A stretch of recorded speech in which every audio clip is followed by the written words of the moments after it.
Welcome to the Pedal Collaborative podcast. We're so glad you're here.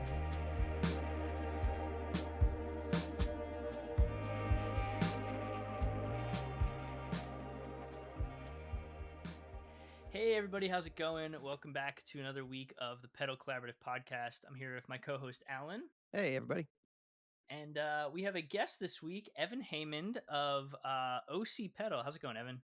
I'm doing well. How are you?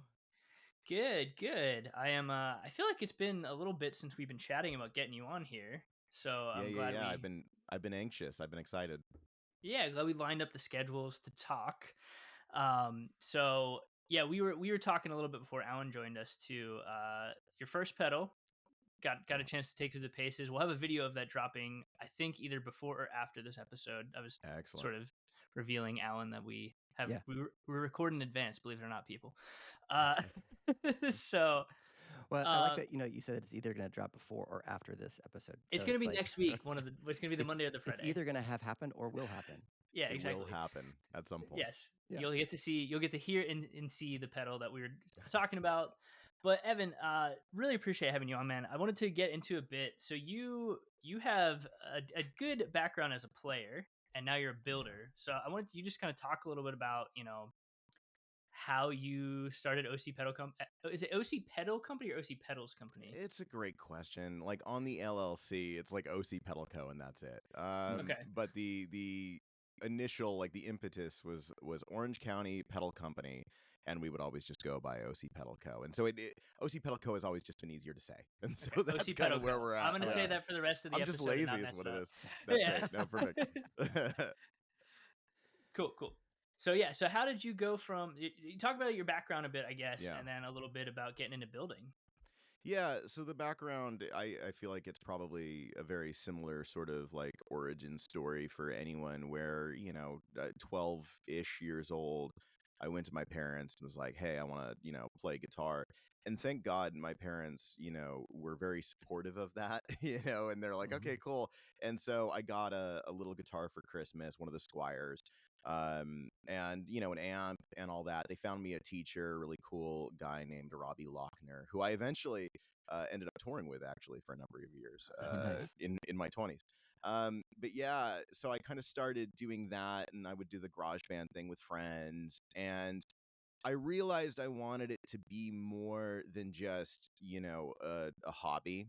And so come college, age, I wanted to do absolutely anything I could to not have to go to school. And so I remember very, very vividly ditching my 4-hour ethics class halfway through when they would take second, attendance. And I would go on auditions, and I would start playing because I'm a Southern California sort of native, if we want to, use that descriptor. And I would just go on these auditions in Hollywood and get hired by this, kid whose mom and dad are paying the bill and need a backing band for their child that's going to be a star. And you do enough of those, right, that eventually, either one of them actually does make some wave in the music industry, or somebody sees you and goes, okay, I want you to play on this gig or this recording. And so through that process, I met a lot of great people, both in tour world and in recording world. And so one of my like best friends and best kind of collaborative partners, Darren Smith, I met doing that, and he brought me in on like every record I've ever gotten to do. So we did a bunch of K-pop stuff for years.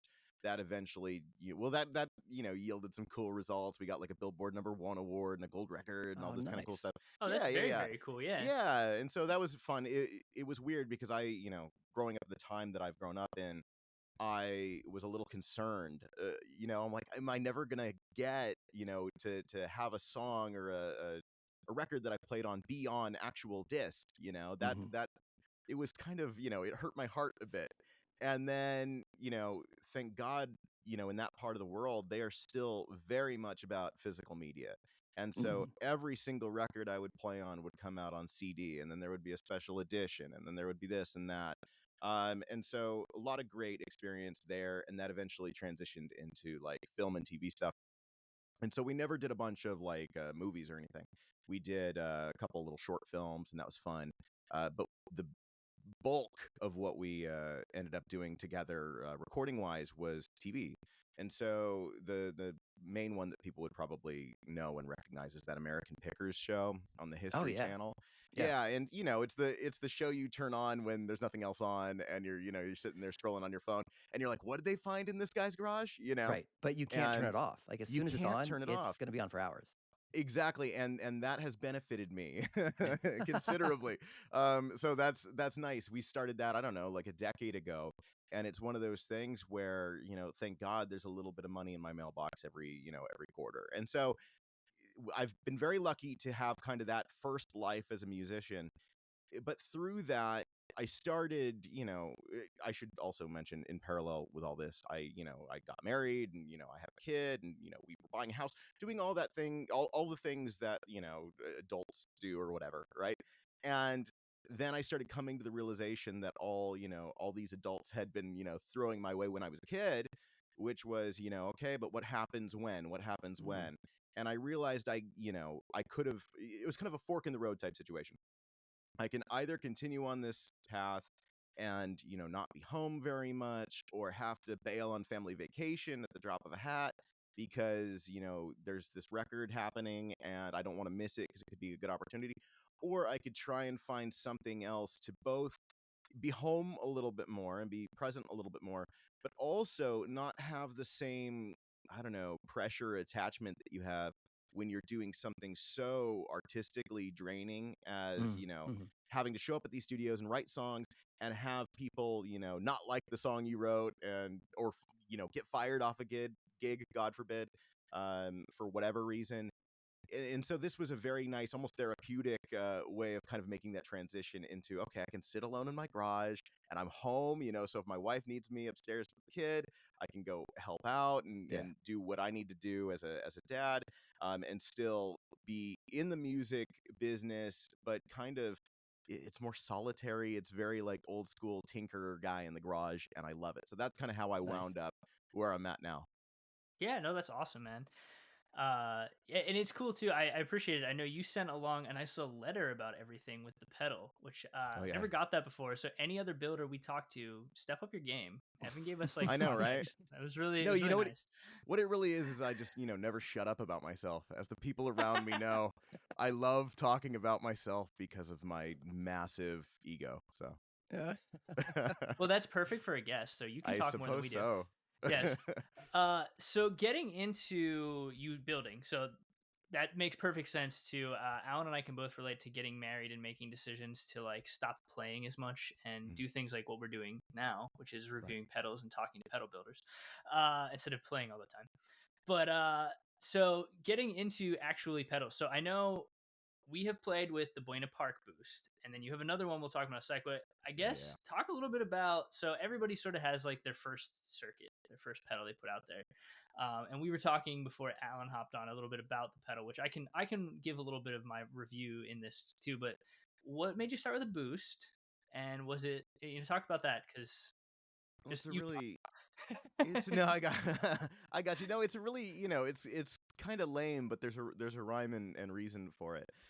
The first thing I should talk about, because I did all this babble about like I did this and I did that, and then I talked about the mindset and the reason I got into pedals, but I don't think I addressed the very first kind of pedal thing I did, and that was fix a pedal. I sold something on Reverb, and the dude messages me back and goes, "Hey man, it showed up broken."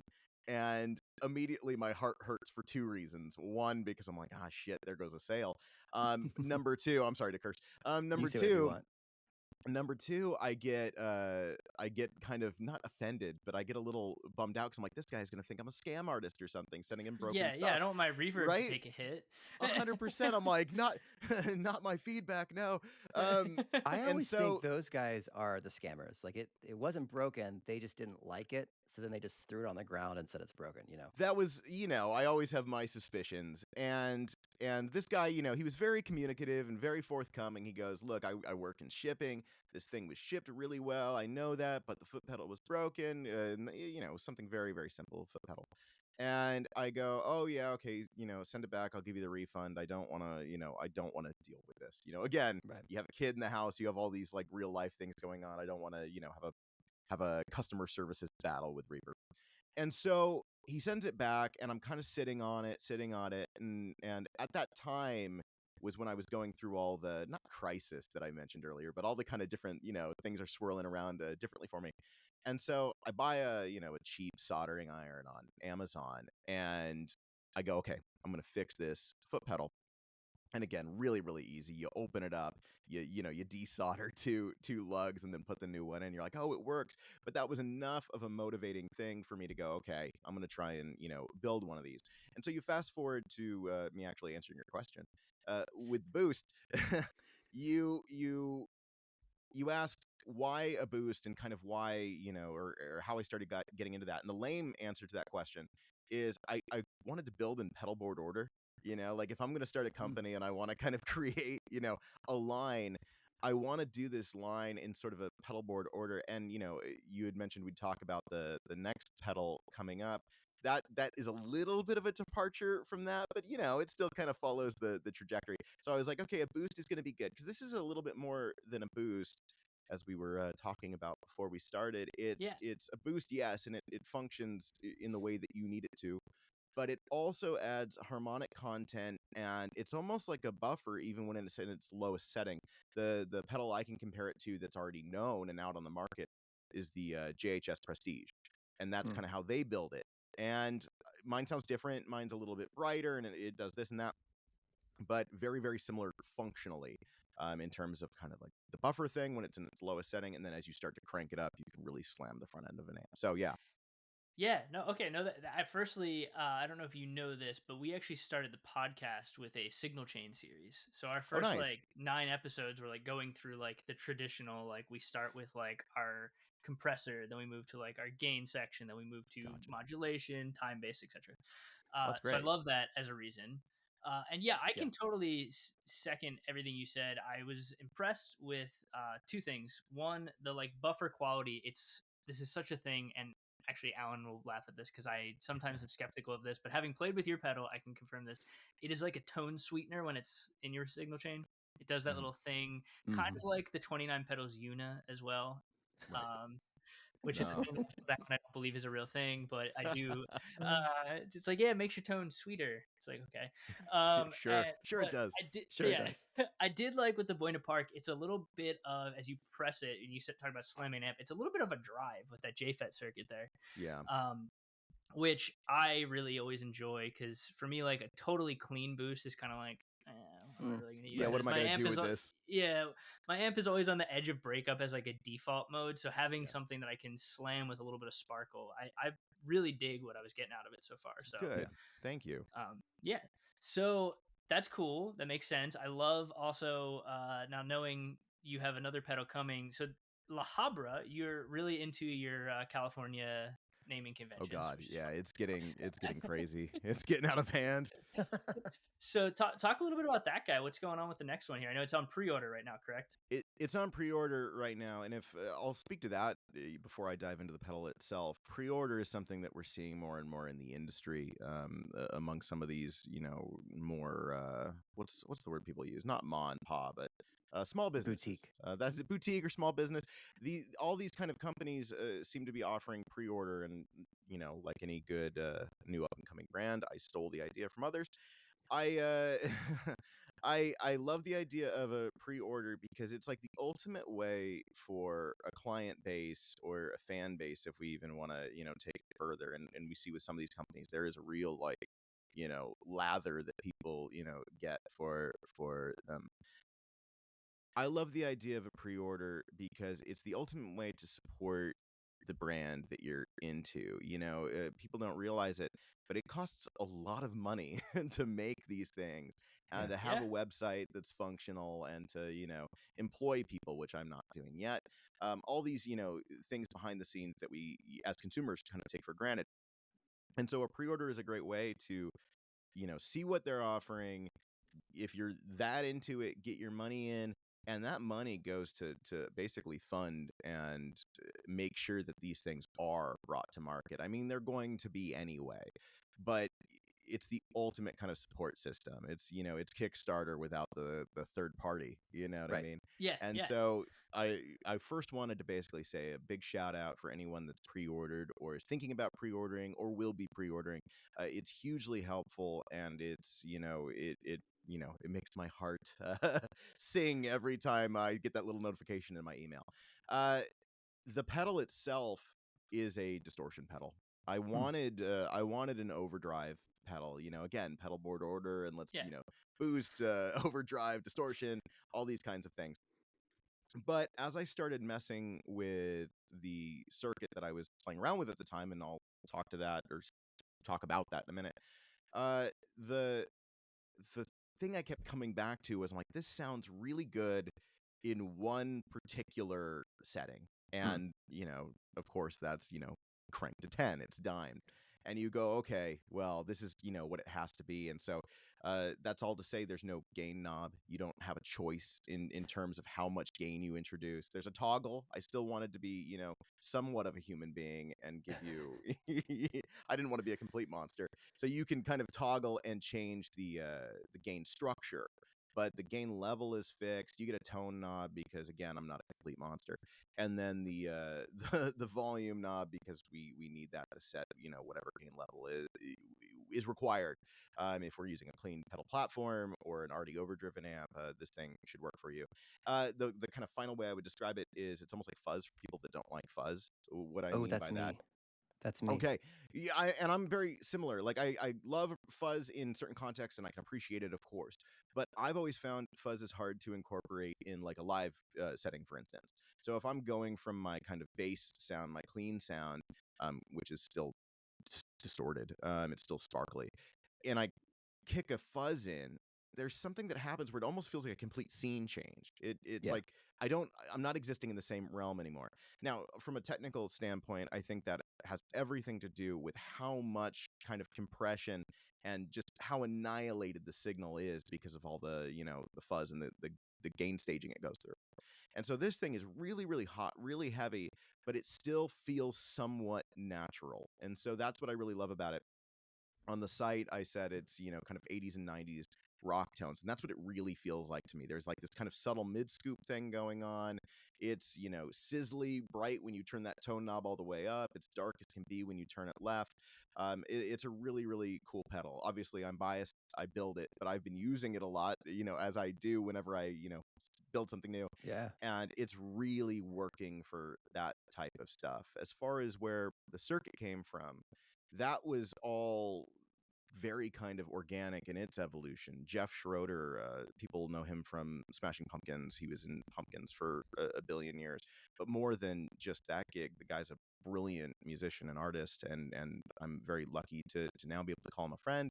He had kind of commissioned a DoD 250 type circuit from me Hmm. because he really likes, this is my assumption, he really likes that type of circuit for just kind of pushing a little bit and overdriving the front end of an already hot amp. And while I was working on that project with him and getting him a couple of those sent over, I was like, I've never messed around with, I had been living in transistor world. I Hmm. hadn't been playing with op amps as much. And so I was like, okay, this is a great excuse to continue the op amp, play. And so I kind of took that DoD 250 core and just, threw a lot of the old conventions out the window. And yeah, that's how we wound up with the La Habra. So again, I'm biased, but I think it's pretty pretty cool, pretty heavy.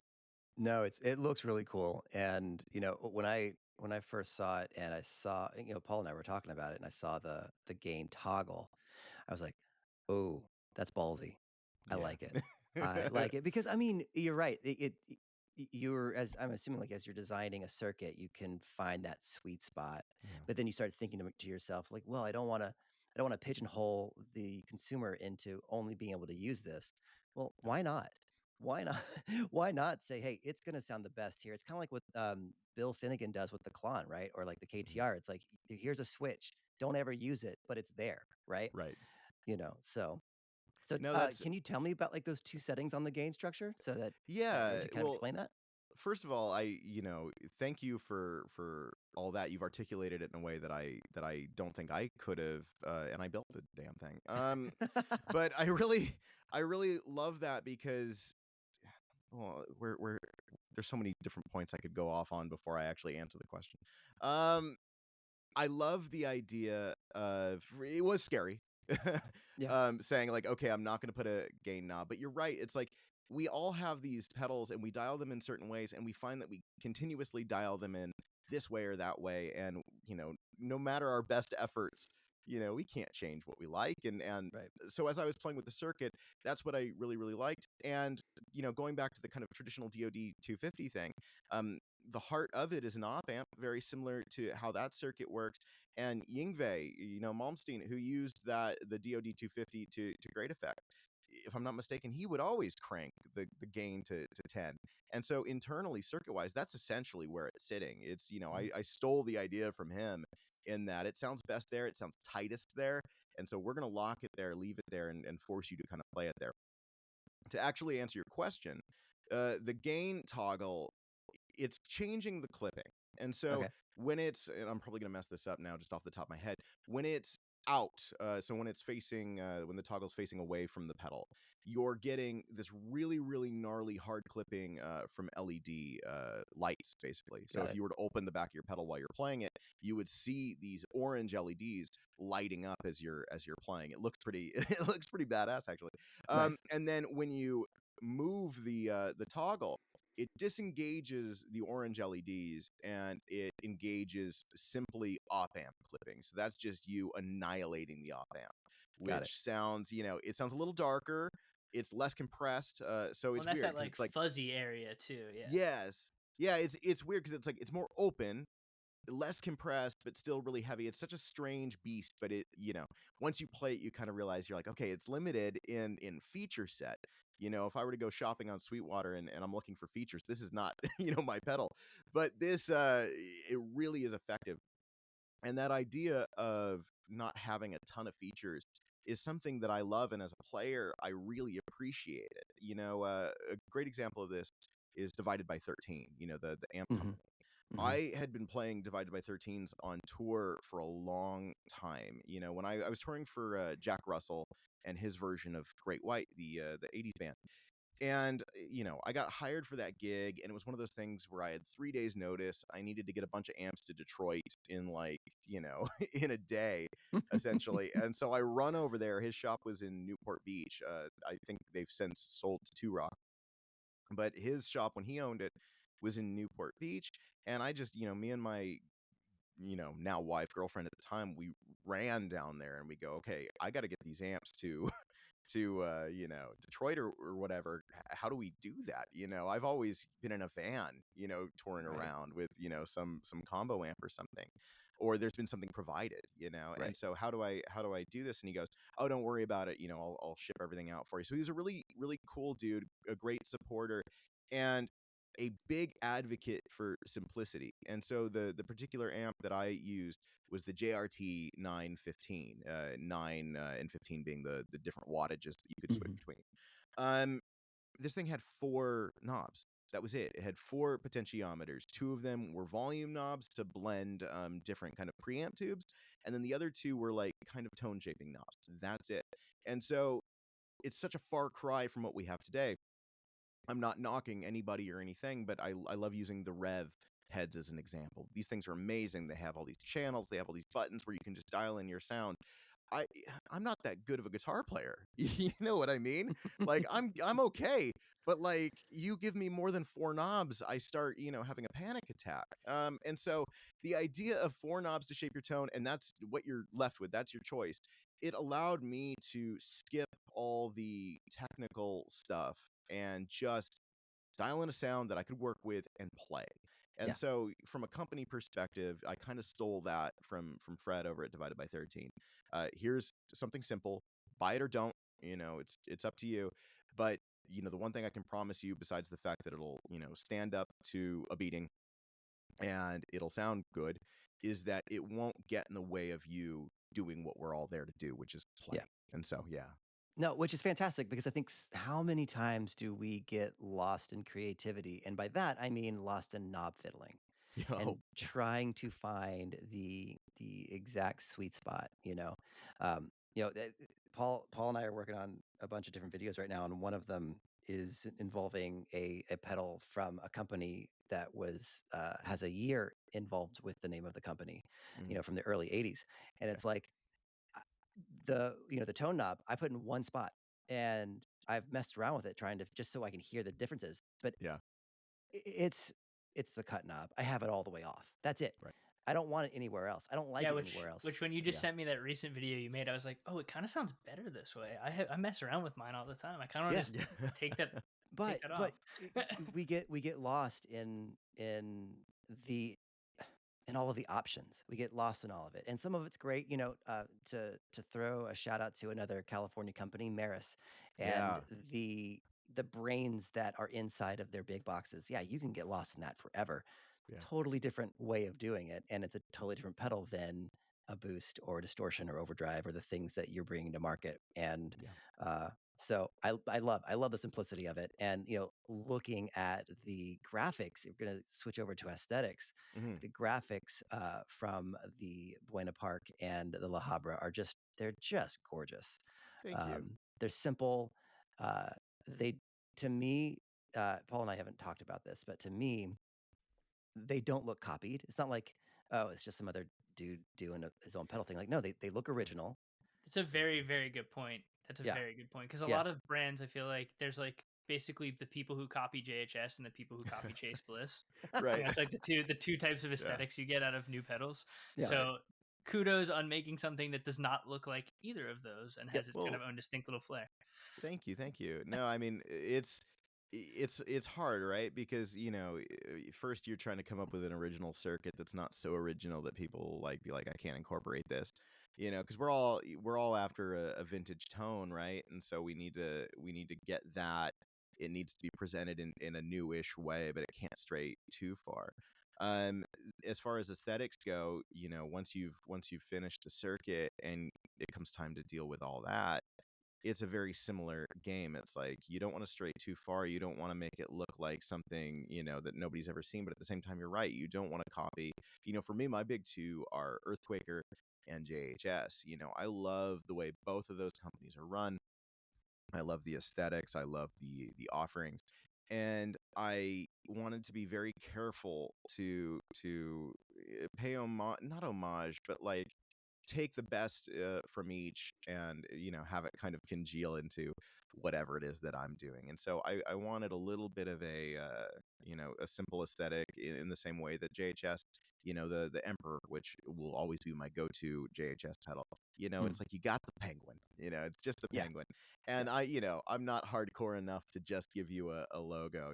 They're far cooler than I am. But the logo that somehow ties into the city or whatever we're doing, and then the very alliterative title is kind of my thing, and it's been a nice thing to kind of fall into. I want to talk quickly. It's the same kind of path, yeah. but nobody's asked me about it yet. The La So, Habra logo is the little kind of 1950s modern, mid-century modern kind of star thing. well, you Yeah. mentioned you started talking about the graphics, and I was about to ask you about Yeah. about the La Habra. So please, No, anyone that's ever been to La Habra, there's this bowling alley. It's like La Habra Bowl 300 or something is the name okay, of it. And it is a monument in the city. And it has this beautiful old neon sign, and they use to great effect that little mid-century modern star. And you saw this everywhere at the time, but there's something about the fact that like that's still kind of a beacon in the city and still kind of a relic of a particular time. I'm like, I would love to be able to incorporate that star in a pedal that's La Habra centric, and everything just kind of aligned on this one, which was cool. And that's so That's that's awesome. where it comes from. That's really cool. That Thank is you. fantastic. I also with the Buena Park boost, I do like the shade of pink you chose while we're talking Thank you. aesthetics. It stands out. I That's important to me. Thank you. That was a living nightmare. Actually, it's funny because I never thought I would be debating between different pinks on in any sort of context. But my poor wife, she would see these packages being delivered on the front door because everything's done out of the house. These Right. packages being delivered on the front door, and she'd be like, "Sweet Jesus, are these more swatches? Like more color swatches?" I'm like, "Yeah." And so I'd be sitting there. I probably looked like Richard Dreyfuss in that Spielberg movie where he's doing the Close Encounters, where he's doing the mashed potatoes. Like my family had to think I was like psychotic because I'm sitting there with two different pinks that are probably the exact same shade, going like, one of these is right, one of these is right. And eventually, we settled where we settled. But here's something, potentially interesting, but probably insanely boring. No matter what pink you choose, the thing is so difficult to photograph because depending on the light, it's coming out as salmon pink or, Mm, which you don't want, right. or because it's almost like orange or something, or if the light is too strong, it's like, it looks white. It doesn't have the same definition. And so this pink basically was the one that photographed the best. Okay. So Love that's that. that's how the Yeah. decision eventually was made. Well, Well, I think that's, I mean, like, I don't think that's boring at all. I think Okay. that is a level of thought process that that happens, and it's great to know about. And I can appreciate it because the amount of times that I have to take like 30 different photos of whatever junk I've got here at the house because it just doesn't pick up the right way. It's like, oh, Yeah. it's not really that color. I want to Yeah. change it. So I love that you took 100%. that time, to your wife's chagrin with all the pink swatches that you had in Yeah. your house. Yeah. I mean, And also like, good job coming out with your first pedal in pink. thank you. That's pretty hardcore right there. Yeah, this kind of chapter of my life was so not planned. I felt something changing and I just started kind of falling into it. And for as obsessive as I'm being, about like this has to be right and this has to be right. There's also this kind of contrasting element of, let's just go for it. We'll go for it and see what happens. And so that's me making the pink statement where it's just like, here you It's good. go. Like, this is what it is. And It's like, here I you know what? am. Yeah. And it reminds me, one of my big kind of inspirations, if we want to use that word, is a local taco place, and it's kind of a chain, Wahoo's Fish Tacos, if anyone's ever been there. And you go into the taco shop, and it is like, it's tacos and just bomb food, but skate culture and surf culture inspired. And I love how pink is actually a major part of kind of both cultures. And while I'm very sports challenged, like if you put me on a skateboard or a surfboard, I am going to injure myself. I will gladly steal cultural elements and try and kind of fit into that, I guess, especially in the Orange County kind of aesthetic. So yeah, thank Nice. you, thank you. Nice. I like sports games too. There you So go. now I'm sports wanting fish sports ball. tacos. Yeah, sports Oh, ball. dude, yeah, Oh talking my fish tacos gosh. was dangerous just now. I'm like, oh man, that sounds great right now. yeah, So the it's last rough. taco place I went in OC was Los Cholos, Yeah. there in Anaheim. Mm-hmm. Man, There's that was there's good. so many good places, and my biggest issue is I am the king of like not leaving my house and just like postmating things.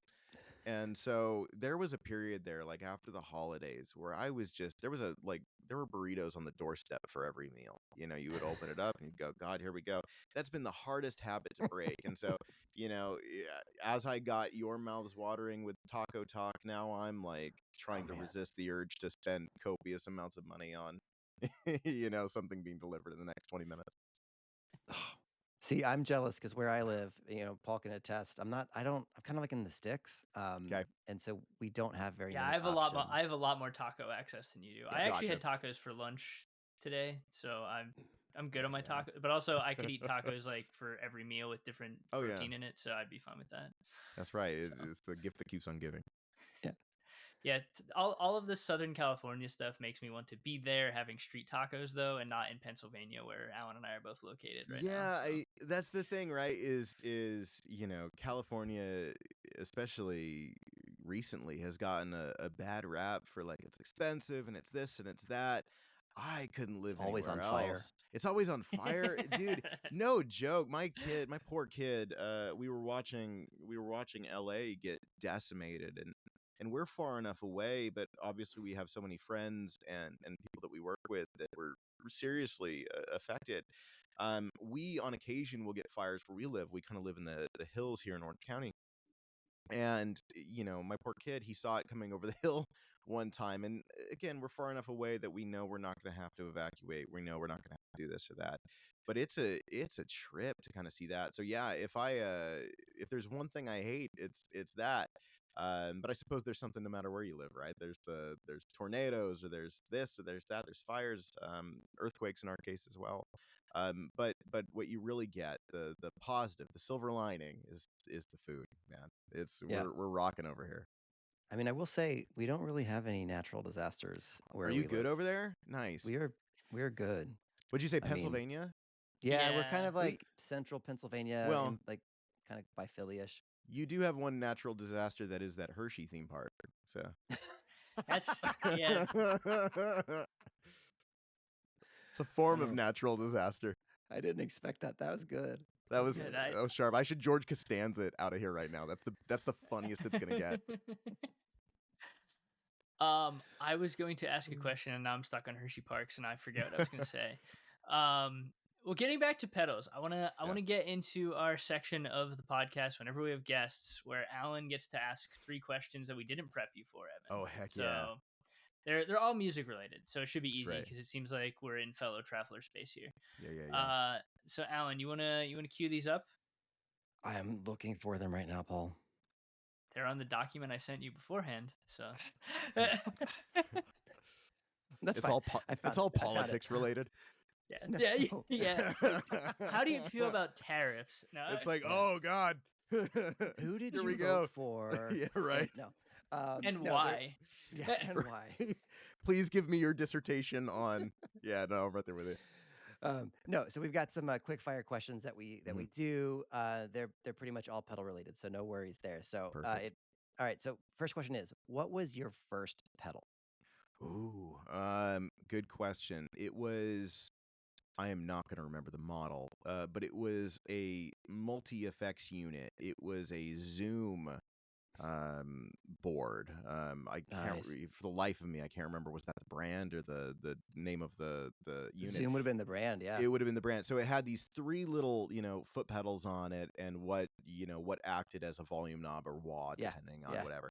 And it was the most lo-fi thing in the world, but it was just so exciting to it was just so exciting to get something more than clean guitar or the shitty little Fender practice amp distortion. Yeah. Yes. Yeah. Yes. Yeah. My guess is, just based on our approximate ages, was it the Zoom G1 series? Does That ring a sounds bell? right to me. That sounds right That's- to me. Yeah, Nice. that's what I can picture in my head when you describe that. So As an aside here, I am still blown away by the fact that Zoom makes a guitar effects and multi effects, because I know them as just like, you know, like sound recording stuff. You know, Yeah. I actually almost just bought one of their cameras and recorders, and I'm like, wait a Right. second. they That's get why it's why it almost sounded wrong coming out of my mouth. I'm like, wait, was that a model or Yeah. But no, it's now that you say it, it's like it was the same company. That's a trip. Yeah, they actually still get recommended every once in a while, like on forums for like people getting started, and I kind of forget they exist too, because I think of like the the recorder and stuff, Right. because Yeah. like that's, I think we're all familiar with, and it is Mhm. weird they do have effects, and they actually get a lot of play in the synthesizer community. Sure. Yeah, I mean, and as I recall, that was the kind of stuff in that unit that shined, right? Because you weren't getting any high quality, not to knock anybody, but you weren't getting any high quality like overdrive circuits in there. Right. There were all these cool kind of like synthetic effect things that I remember going like, I don't know how to use this, but this sounds, badass. And Yeah. so, yeah, that doesn't shock me at all. Yeah. Well, apparently it offended Paul so much that he went off camera. He So disappeared. I'm having That's fair. having Wi-Fi issues. Don't worry about it. I'm still here. I can hear you guys. that's our natural disaster. We That's have 2 what- natural that's- disasters. We have Hershey Park, and we have That's right. Paul's shitty Comcast. Wi-Fi. No, Comcast. he- we have Comcast. He had tacos delivered. That's what it is. He's just turning the Yeah. cameras off so that there's His no Postmates evidence. just showed up. That's All right. right, question number 2. Yeah. What is your current favorite pedal? It can be Ooh. yours or it can be somebody else's. Oh, just so that I'm not super gross, because like I'm the king of sounding gross when it comes to promoting things. I'm not going to mention mine. I'll nix that from the conversation. Favorite pedal that's not mine. God, there's a few good ones. Okay. I really love the Universal Audio, the Ruby, Mm, and mhm, if we can make it an interchangeable thing, also the Dream. The reason being is for years, there would be these digital, platforms that had amp, simulators in them, and none of them responded correctly. mm, They were snapshots. They sounded, tonally pretty awesome, in some instances. But if you were to back your volume knob down, the response wouldn't be what it should have been, like through a real amp. And if you're on tour and you have to play a bunch of different songs, with a bunch of different kind of, or vastly different tonal shifts, because, these records that you're having to play are so different, maybe that's great for you. You leave your volume knob at 10 and then you play based off of how the board or the setup, the rig is operating. For me, I am so like I need that kind of tactile, my volume knob at 7 sounds different than my volume knob at mhm, 10 thing going on. mhm, And the Universal Audio amp simulator pedals were the first ones that I could say, okay, I don't need to bring an amp to this gig because mhm. this feels and responds properly. And so yeah, if there was a desert island pedal or something, that's probably my go-to right now. Nice, nice. Well, Evan, you'll be happy to know that the review video I did of the Buena Park is with the Dream because that's my Great. go-to. I agree with you; those things are great. It's the first time I truly felt like an amp sim felt like when I plug into my amp, and honestly, like 90% of the time now, I just use that. I I It's just love it. Well, it's funny. It's funny that you say that about the Dream. That's the one that like when I build these things, it's basically built on that platform. So like Oh, when I'm nice. hearing how things respond, that's what I'm using. And that's not to say that I then don't throw it on to a real Fender Deluxe or something. I have one that kind of sits, off to my right in the garage, and I test with all these kind of different what's the word? It's almost like controls, all these different Mhm. controls. So I know how it's going to respond out in the world. But man, the Dream is just so uh it's just so versatile, and it's so effective in terms of like I can really hear where I'm at right now. It's like putting it under a microscope. And so yeah, love it, love it, love it. Very nice, very nice. All right, last question. Who inspires you to try new gear? Ooh, who inspires me to try new gear? Well, I mean, that's a tough question. The first one, the first kind of response to that is I have that natural thing that I think we all have where it's just like I like switching it up. And Mhm. well, I'm sorry, I like the idea of switching it up because I find that I, buy something and I go, oh, this is gonna be a game changer.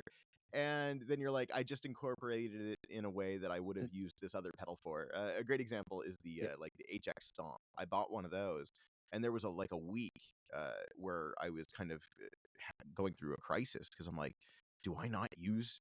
I don't use analog gear anymore. What's going on? And and it turns out that it's like, well, no, that it doesn't function that way for me. It's gonna kind of be a post effect processor, and Mhm. it's gonna be my delays and verbs. And if I'm in a studio and I need like a different amp sound, they have all the amp sounds in there, and I can do that. But yeah, I kind of just, I love new stuff and acquiring new things and trying new things. So there's that kind of inherent thing. But in terms of people, lots of people. I mentioned Jeff Schroeder earlier, and we've become friends and friendly, and he's been an awesome supporter. He'll talk about things I'll see on his Instagram, or in the past he's talked about things. And I remember I bought a guitar based off of seeing him with Pumpkins at an arena show. He had this Rev Star that sounded killer, this Yamaha Rev Star, and that inspired, what he was getting out of it was like, I'm missing that in the rig. Mm. And Yeah. so, I went home and I went reverb shopping and found it. And so, he's a great example, a recent example. As a kid growing up, Rusty Anderson from Paul McCartney's band, and Yeah. then a bunch of cool '90s bands that I love, like Edna Swap was one of my big ones. He was in that band. I would see him playing things, and I'd kind of blindly, buy the stuff he was using. And Oh I yeah. probably didn't even use it properly, but he was someone that inspired me to try things. And it was about that time that, things were getting serious playing wise.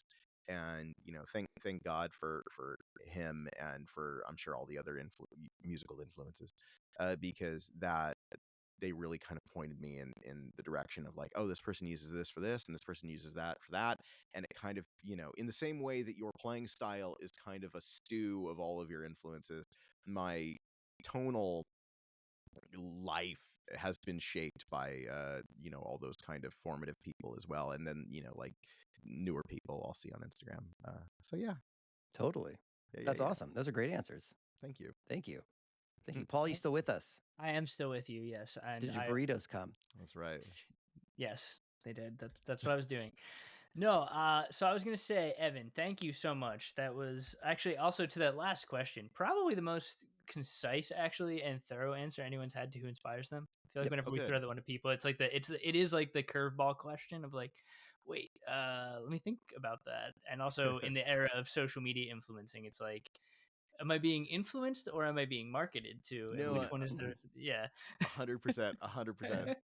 But which I one do is the reason? I love how you brought in, these players from before the internet age, where they they didn't even know that they were influencing you. You know? 100%. Well, I still get, I don't know, like, there are days when I feel young, and then there are other days when I feel like I'm getting a little older. And, I'll hear some of these kids, because I've taught guitar for a long time too. There'll be these kids that I've taught that'll, talk about, Rhett Shull or somebody, and I'll be like, not who in terms of I'm so great and, I can be oblivious to, other players, because I've since looked him up and go like, oh, this guy's, a badass musician. But it's just such a different world.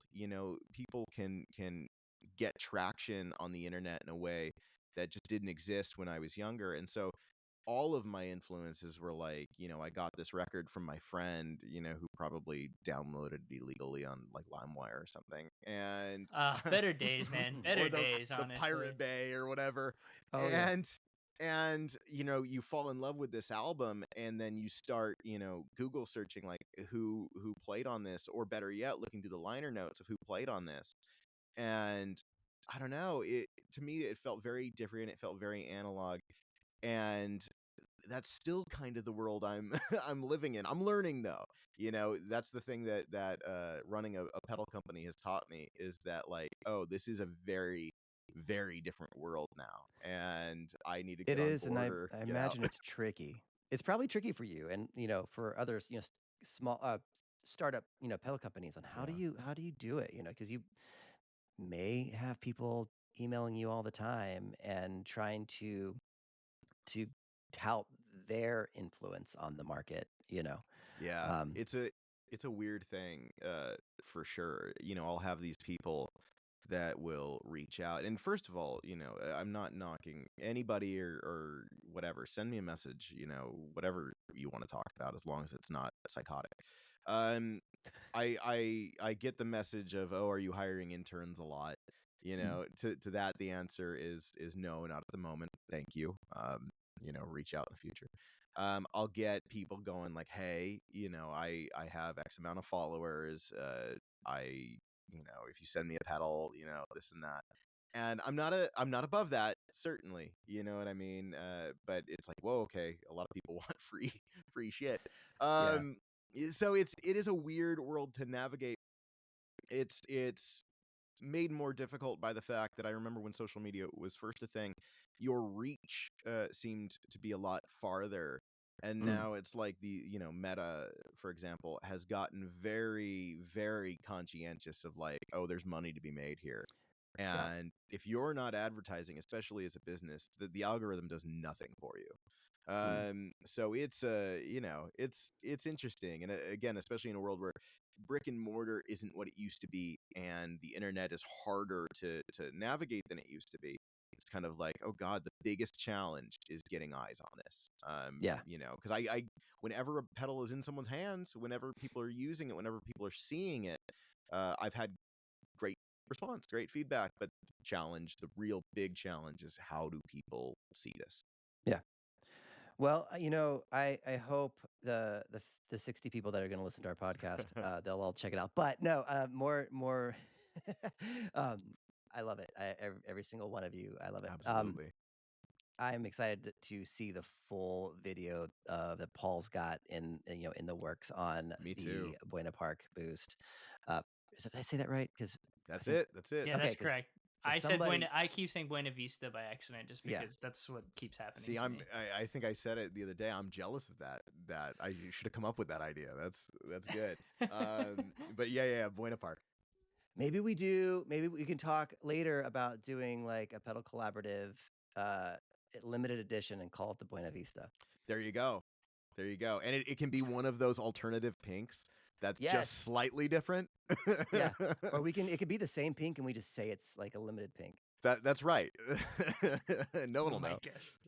Yeah, just photograph it in different lighting. That's how we do that. Different 100%. warmth to your ring light, and you're good to go. That's you go. right. There you go. Man. No joke. Oh, But cool, Evan. Where can people find you? Yeah. Make sure we link back to your things, and people get to hear your pedals and follow you and see what you're up to. Especially if you're early in the signal chain. So that means, Yeah. in theory, there's more. So. Yes, there's lots coming, and I have some ideas. There's OC Pedal Co. on Instagram. I think that's at OC Pedal Co. And then there's the site, www.ocpedalco.com. And so if you want to order, we are strictly direct to consumer at the moment on the site. That's not to say I'm not open to distribution. So if any, small businesses, any brick and mortar stores are interested in carrying the brand, please reach out at either the site or the Instagram, and I'd love to talk to you. But yeah, those places are good resources to see what's going on, and then buy a pedal if you're interested in anything you see. very cool. Yeah. Awesome, cool. We will link to all those in the show notes. And Evan, look forward to chatting with you more, seeing what comes next. And thank you so Absolutely. much. Thanks for having me. This was fun. Yeah, man. Yeah, I really appreciate your time, and keep on with these circuits that you're producing. And we can't wait to check out the La Habra once it's released. I want to be able to not have any option on my gain and be happy with that. 100%. Be happy or else. That's kind That's of our right. motto Be around happy here. Anyway, All right. thank you guys so much. This was fun. Thank you. Now everybody go and get tacos. Eat tacos. Yes. Bye.